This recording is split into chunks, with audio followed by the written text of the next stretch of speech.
Are you getting ready to travel? For many of us, one of the biggest challenges is figuring out what to pack for our upcoming trip. Beauty and style expert Michelle Phillips is here to share some of her best tips to make the process a lot easier. Good morning. Good morning. I think we all, no matter how much you travel, how little, how much, packing is stressful. It is. And, you know, as women, we want to bring all of the shoes. We want to make sure we have enough of everything. So we always overpack. And when we get there, we find we don't use half of what we brought. But it's nice to know that it's there if we need it. Yeah, exactly. So I'm learning, and I travel a lot for what I do for work. So I thought I would share some tips because recently I've been traveling and I'm finding a lot of people don't even know the rules to get through TSA and carry-on bags.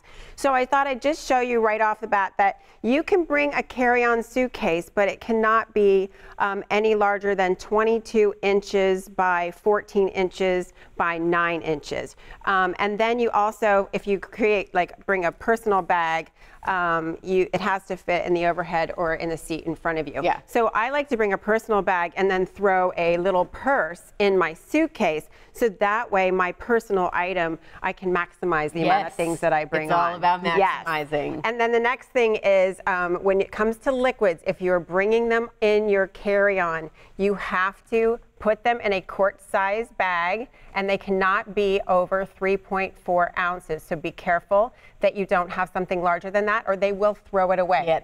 Yes, and then, but that's that doesn't go for basically medications. Yeah. So that's okay with that. So you want to make sure if you have anything larger, you check it in your check bag. Okay, so this is where a lot of the nitty-gritty we're talking about this morning goes into. Yes, exactly. And first of all, if you are going to put your liquids in your checked bag, make sure this is my bag that I put all of my toiletries in that I'm putting in my checked bag. Or you can just use like a Ziploc bag to put them in because you want to make sure that they don't leak. You say waterproof is your best friend for this.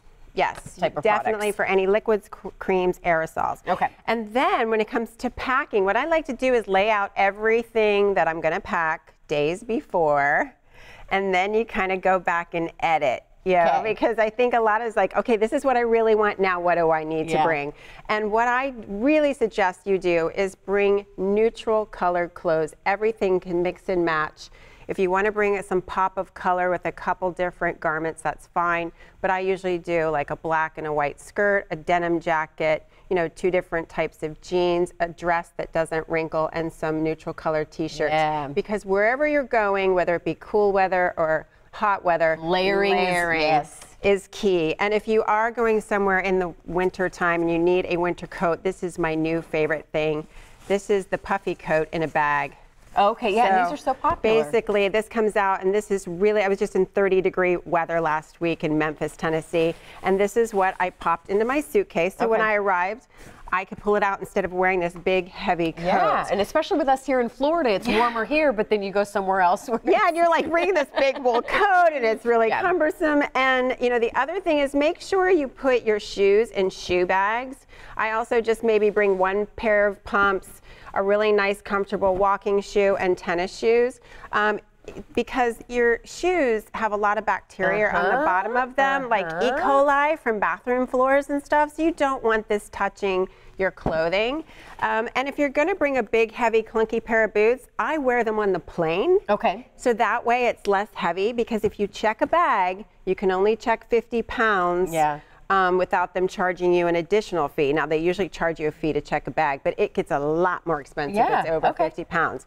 And the other thing is when it comes to packing your clothing, roll your clothes. Because you think you get more space that way? You do. Okay. You get a lot more space that way. And like everything, jeans, like everything? Jeans, t-shirts, but if you have something that gets wrinkled easily, what I do is I wrap it in plastic that you get from the dry cleaners. Okay. So I will actually lay out my blouse, let's just say, and put plastic over, like put it inside the plastic, and then gently fold it and put it on top, and that will keep my blouse from wrinkling. Okay. So that's a really, really good tip there.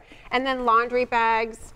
You know, make sure this one has a built-in laundry bag, but I always bring something that I can put my dirty clothes in. And then if you bring a hat, always, because sometimes it might be raining or snowing where you're going, or you might need to protect yourself from the sun.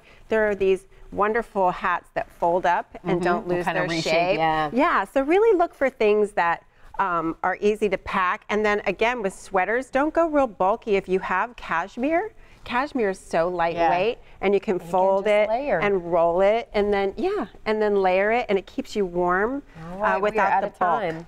Yeah. Guess what? You made me want to travel. You made me want to pack my bag and go somewhere. And pack those babies. I know. You got to pack go with the babies. I need to keep them at home, take myself on a trip. Oh, there you go. I know, right? Well, thank you so much as always. Lots of great advice. We look forward to seeing you again soon.